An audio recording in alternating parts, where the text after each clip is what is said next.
Giugno 2021, mi trovo a Città del Messico con il mio gruppo di investigatori sotto copertura. Siamo lì per incontrare un grosso trafficante di natura, tra i più grossi del mondo. Ci sono voluti mesi per identificarlo e settimane per conquistare la sua fiducia. Ci siamo spacciati per uomini d'affari in cerca di opportunità di business più o meno lecite.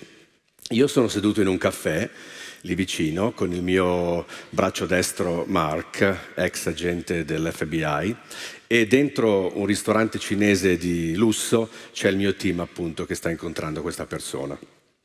Questa persona ci offre di tutto, ci offre 3 tonnellate di pinne di squalo, anche tonnellate di altri prodotti marini remunerativi illegali come cavallucci marini, cetrioli di mare, ci offre pelli, ossa e denti di giaguaro, ci offre una quantità incredibile di legname illegale.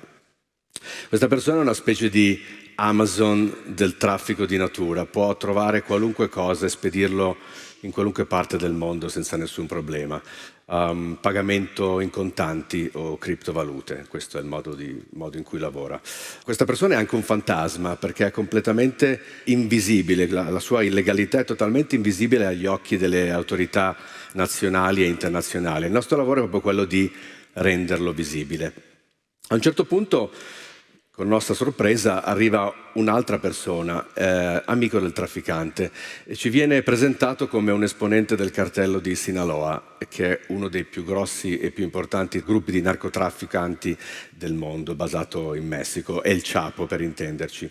La conversazione cambia, adesso si parla di riciclaggio di denaro sporco, di come riescono a far rientrare il denaro della droga dagli Stati Uniti in Messico, utilizzando sistemi molto ingegnosi. Ce ne fanno vedere uno sul loro telefonino e noi con le telecamere nascoste filmiamo tutto. Poi arriva una terza persona, sempre amico del trafficante di natura, e questa persona si presenta come un ufficiale dell'immigrazione, lavora all'aeroporto di Città del Messico e la conversazione cambia di nuovo. Adesso si parla di traffico di persone. Quindi stessi individui, network, che collaborano tra di loro, merce differente, tutto è merce. Natura, animali, contanti, persone, tutto è merce. Questo è il traffico del XXI secolo. Questo meeting per noi è stato, ce ne sono stati poi altri, una specie di sacro graal per il nostro lavoro investigativo che è incentrato su quella che noi chiamiamo convergenza criminale ambientale. Che cos'è? È quando i crimini contro l'ambiente, appunto traffico di specie in via di estinzione, pesca illegale, disboscamento, legname illegale, si sovrappongono ad altri crimini ugualmente se non più seri, appunto traffico di persone, traffico di droga, traffico di armi, riciclaggio di denaro pubblico. Le stesse persone fanno tutto.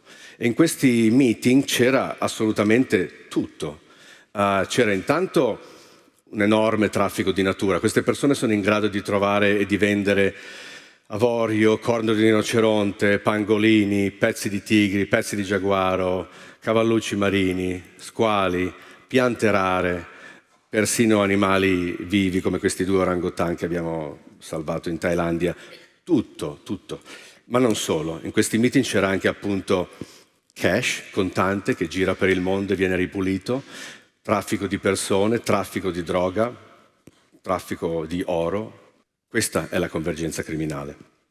Io sono Andrea e sono il fondatore e direttore di una ONG che si chiama Earth League International, o ELI come ci chiamano.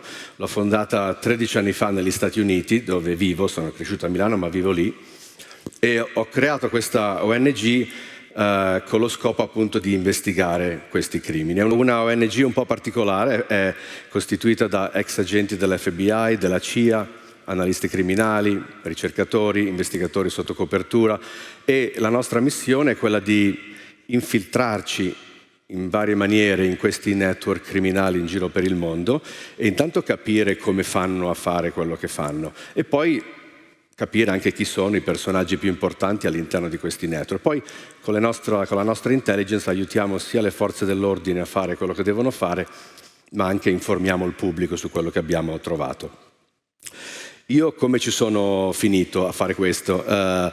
Io sono nato con una passione enorme per la natura e per gli animali selvatici. Ho sempre desiderato lavorare con loro, anzi per loro. Non è stato facilissimo crescere negli anni '80 a Milano, un ragazzo così assetato di natura, non era facilissimo, non c'era internet, viaggiare era complicato e costoso. Le uniche finestre sulla natura e sull'esplorazione erano il National Geographic e i documentari di David Attenborough e di Piero Angela.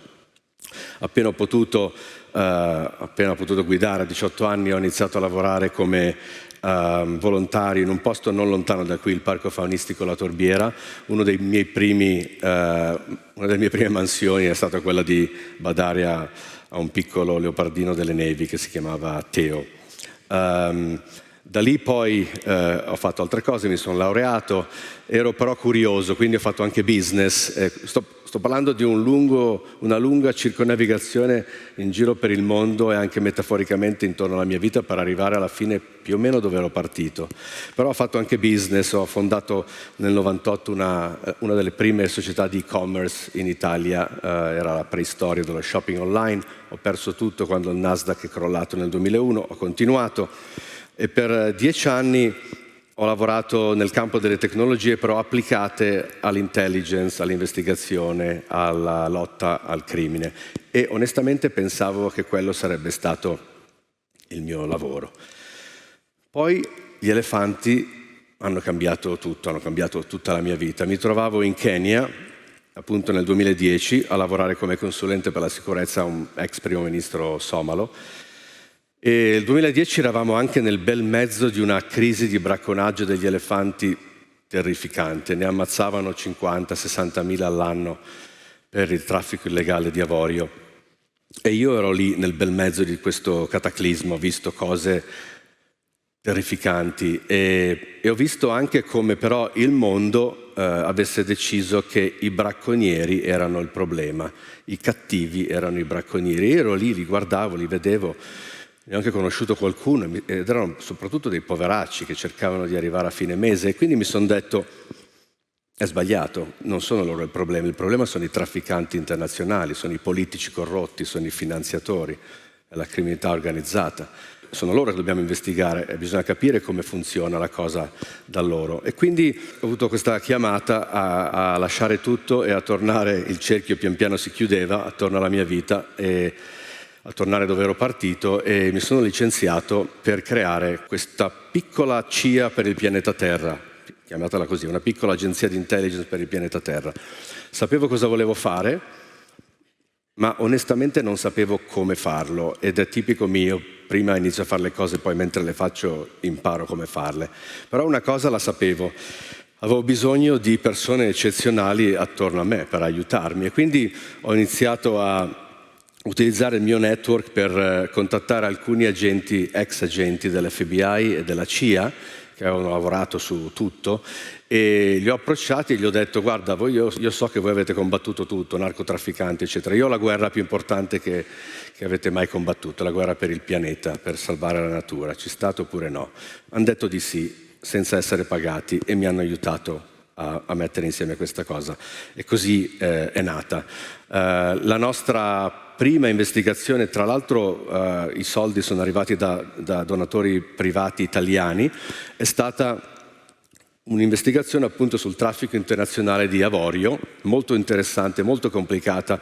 Abbiamo dovuto investigare anche cose come criminalità organizzata, terrorismo e ci ha portato fino nel cuore della Cina, a Pechino, dove siamo riusciti ad individuare e identificare e investigare alcuni tra i più grossi trafficanti di avorio del mondo, tonnellate di avorio illegale ogni anno estratte dall'Africa.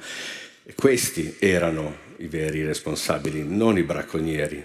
Questi erano i responsabili per quello che stava succedendo in Africa agli elefanti.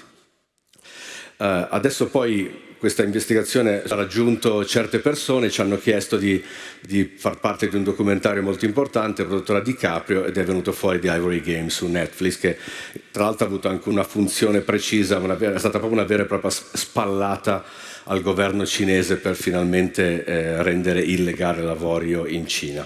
Andando avanti tanti anni, velocemente fino ad ora, abbiamo lavorato in oltre 30 paesi in giro per il mondo, dovunque. Abbiamo lavorato sulla deforestazione in Amazzonia legata al traffico di cocaina, il traffico d'oro, pesca illegale, traffico di animali e ovviamente crimini come traffico di droghe, traffico di persone. Siamo una ONG piccolina, anche per motivi di sicurezza, lavoriamo con tutte le forze dell'ordine in America, in giro per il mondo. Ci sono stati tanti arresti per le nostre investigazioni.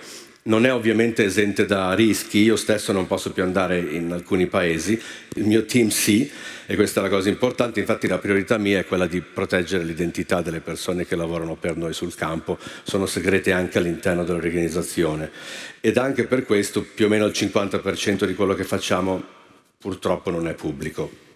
Però con l'altro 50% facciamo il più possibile, e quindi durante gli anni abbiamo fatto un secondo documentario sempre con DiCaprio che si chiama Sea of Shadows, National Geographic e Disney. Abbiamo lavorato con tutte le più grandi media del mondo, eravamo sulla prima pagina del Washington Post all'inizio di quest'anno. Tante persone famose parlano di noi, da Oliver Stone, Alec Baldwin, ma personalmente la cosa che mi rende più orgoglioso è l'amicizia e il supporto che ho avuto durante gli anni da quella che era la mia eroina quando ero piccolino, poi non l'avrei mai pensato, è diventata anche una mia grande amica, che è Jane Goodall, che purtroppo è morta il 1° ottobre scorso. Grazie. E lei mi ha insegnato tante cose. La più importante secondo me è sulla speranza, ossia la speranza è veramente importante, avere la speranza, ma la speranza deve sempre essere accompagnata da azione e impegno civile, altrimenti rimane un concetto vuoto e inutile. E questo mi permette poi di parlare anche di un'altra cosa, dell'importanza secondo me che le ONG adesso hanno nel mondo, in un mondo di governi sempre più arroganti e che si disimpegnano sempre più da temi importantissimi come climate change, protezione dell'ambiente, ma anche diritti civili, povertà. E quindi il ruolo delle ONG e della società civile, di tutti noi, diventa importantissimo. Pensate a Emergency, pensate a Medici Senza Frontiere, pensate alle organizzazioni che salvano i migranti nel Mediterraneo, o quelle che cercano di operare in posti dimenticati da Dio come Gaza o come il Sudan. Ecco, secondo me le ONG adesso sono proprio la coscienza del mondo, sono il pronto intervento del mondo. E io nel mio piccolo, negli anni, cerco sempre di spostare sempre più in là il limite entro il quale una ONG deve e può operare, limiti spesso imposti dai governi che vogliono tenere le ONG un po' in secondo piano, un po' di rompiscatole. Quindi se fate parte di una ONG siatene fieri, perché secondo me siete la parte più bella e limpida e utile della nostra società, e se non lo fate unitevi a loro, la lista è lunga, potete scegliere diritti civili, bambini sotto le bombe, climate change, protezione dell'ambiente, fate qualcosa, è veramente importante combattere per qualcosa, è forse l'insegnamento più importante che potete lasciare ai vostri figli e nipoti. Per tornare infine alla speranza di Jane Goodall, io non sono bravo come lei a dare speranza, non so se il mio lavoro dia speranza, però spero che dia almeno coraggio, perché il coraggio è ugualmente fondamentale, il coraggio è importante per cambiare, per cercare di raddrizzare le cose, e la speranza, quella vera, quella genuina, quella utile, ha bisogno anche del coraggio. Grazie.